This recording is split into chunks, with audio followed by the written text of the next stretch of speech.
ગુજરાતમાં કાયદો અને વ્યવસ્થાની કથળતી સ્થિતિનું એક જાગતું ઉદાહરણ આપણે અમદાવાદમાં જોયું હતું. અમદાવાદમાં 2 દિવસ અગાઉ અસામાજિક તત્વો દ્વારા ઘાતકી હથિયાર વડે આતંક મચાવવામાં આવ્યો હતો. જોકે તે બાદ જેટલા પણ આરોપીઓ હતા તે લોકોનો વરઘોડો તો કાઢવામાં આવ્યો, પરંતુ હવે આજે એક મોટી અપડેટ સામે આવી રહી છે, જેમાં તે આરોપીઓના ઘર ઉપર બુલડોઝર ફેરવવામાં આવી રહ્યું છે. શું છે સમગ્ર વાત જોઈશું આ વિડીયોમાં. નમસ્કાર, હું હંસિની અને તમે જોઈ રહ્યા છો નિર્ભય ન્યૂઝ. થોડા દિવસ અગાઉ અમદાવાદના બોપલ અને રખિયાલ વિસ્તારમાં અસામાજિક તત્વો દ્વારા આતંક ફેલાવવામાં આવ્યો હતો. એટલું જ નહીં, તે લોકો દ્વારા ઘાતકી હથિયાર વડે લોકોને પરેશાન કરવામાં આવ્યા હતા અને પોલીસની સામે પણ ગુંડાગર્દી કરવામાં આવી હતી.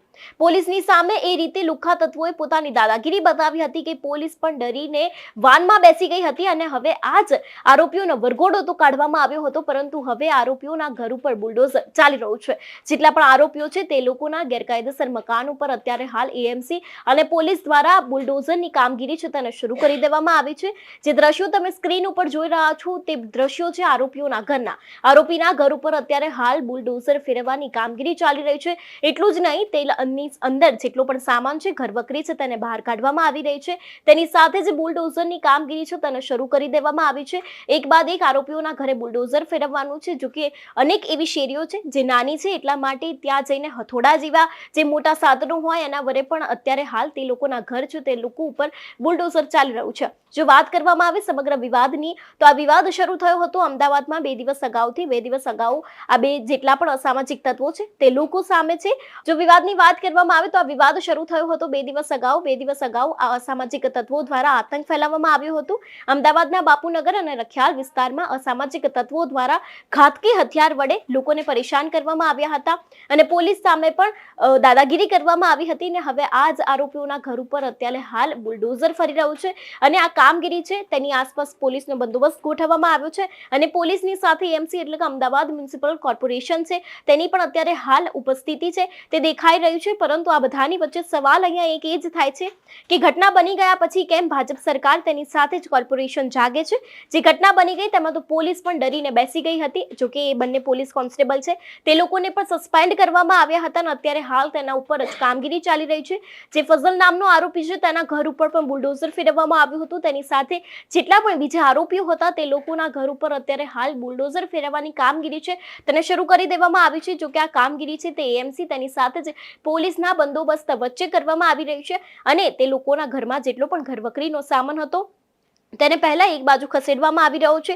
તે બાદ બુલડોઝર ફેરવવાની કામગીરી છે તેને શરૂ કરી દેવામાં આવી છે. જો કે અહીંયા હાલ જેટલી નાનકડી શેરીઓ છે જ્યાં સુધી કદાચ બુલડોઝર છે અથવા તો જેસીબી નથી પહોંચી શકતું, તે ત્યાં મોટી જે સાધનો હોય તેના વડે અત્યારે હાલ આ તોડ કામની જે કામગીરી છે તેને શરૂ કરી દેવામાં આવી છે. જો કે એએમસીના લોકો છે તે પણ અત્યારે હાલ આ કામગીરીમાં જોડાયા છે અને પોલીસ દ્વારા પણ અત્યારે હાલ આરોપીઓને લઈને તપાસ કરવામાં આવી રહી છે. એટલું જ નહીં, અત્યારે હાલ બુલડોઝરની કામગીરી તેને શરૂ કરી દેવામાં આવી છે.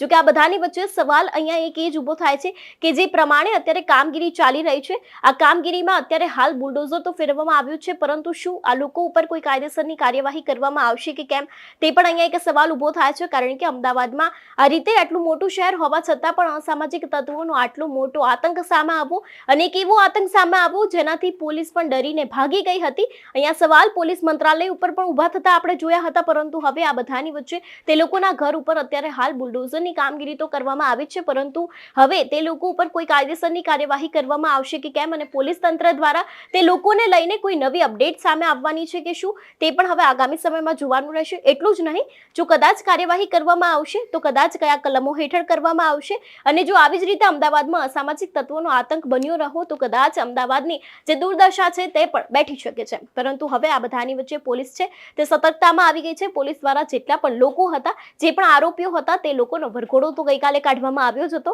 તે લોકોની ટાંટિયાતોડ સર્વિસ પણ કરવામાં આવી હતી, પરંતુ હવે આ બધાની વચ્ચે તે લોકોના ઘર ઉપર બુલડોઝર ચાલવાનું હતું તેવી એક માહિતી આજે સવારે સામે આવી હતી અને પોલીસ દ્વારા અત્યારે હાલ આ જે માહિતીને લઈને કામગીરી કરવામાં આવી રહી છે. એએમસી તેની સાથે પોલીસનો ચુસ્ત બંદોબસ્ત આપણે જે પ્રમાણે અત્યારે હાલ સ્ક્રીન ઉપર જોઈ રહ્યા છે તે પ્રમાણે લાગી રહ્યું છે કે અત્યારે હાલ પોલીસ દ્વારા પણ ચુસ્ત બંદોબસ્ત ગોઠવવામાં આવ્યો છે અને બંદોબસ્તની સાથે તે લોકોના જે આરોપી છે તે લોકોના ઘર ઉપર અત્યારે અત્યારે હાલ બુલડોઝર ફેરવવાની કામગીરી છે તેને શરૂ કરી દેવામાં આવી છે. જો કે આ કામગીરી છે તે થોડી લાંબી ચાલી શકે છે, કારણ કે 2 થી 3 જેટલા મકાનો છે તેના ઉપર બુલડોઝર ફેરવવાનું છે, ને જ્યાં બુલડોઝર નથી પહોંચી શકતું અથવા તો જેસીબી નથી પહોંચી શકતું ત્યાં મોટા મોટા સાધનો, હથોડા જેવા સાધનો વડે તે મકાન છે તેને તોડી પાડવામાં આવશે. જો કે અહીંયા પોલીસ દ્વારા એક વાતનું ખાસ ધ્યાન રાખવામાં આવ્યું છે કે જેટલી પણ ઘરવકરી છે તેને પહેલેથી જ બહાર નીકાળી દેવામાં આવી છે, જેથી કરીને ઘરવકરી ઉપર કોઈ નુકસાન ન પહોંચે તેવું પણ અહીંયા પોલીસ અને એએમસી સાથે રાખીને આવું કામ કરવામાં આવ્યું છે. ને અત્યારે જેટલા પણ આરોપીના વરઘોડા જે આપણે ગઈકાલે જોયા હતા, સરઘસ જોયું હતું,